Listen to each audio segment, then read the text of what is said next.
President Donald ট্রাম্পের পূর্ব ঘোষিত সিদ্ধান্ত অনুযায়ী বিশ্বের অন্যান্য দেশের মতো বাংলাদেশের অবৈধ নাগরিকদেরও ফেরত পাঠাচ্ছে যুক্তরাষ্ট্র।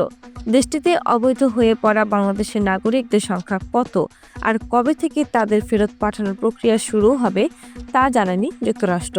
তবে বাংলাদেশিদের যেন হাতকড়া পরিয়ে অসম্মানজনক উপায়ে দেশে ফেরত পাঠানো না হয় সেজন্য যুক্তরাষ্ট্রকে অনুরোধ জানানো হয়েছে। ঢাকা এবং ওয়াশিংটনের কূটনৈতিক সূত্রগুলো প্রথম আলোকে তথ্যগুলো জানিয়েছে। কূটনৈতিক সূত্রগুলো বলছে, ঢাকার যুক্তরাষ্ট্রের দূতাবাস গত মাসে বাংলাদেশ সরকারকে অবৈধ হয়ে পড়া লোকজনকে ফেরত পাঠানোর বিষয়টি অবহিত করেছে।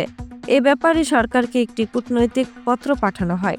পররাষ্ট্র মন্ত্রণালয়ের কর্মকর্তারা এই প্রতিবেদককে জানিয়েছেন, যুক্তরাষ্ট্র বিভিন্ন দেশে তাদের দূতাবাসের মাধ্যমে সে দেশের অবৈধ হয়ে পড়া লোকজনকে ফেরত পাঠানোর বিষয়টি অবহিত করেছে।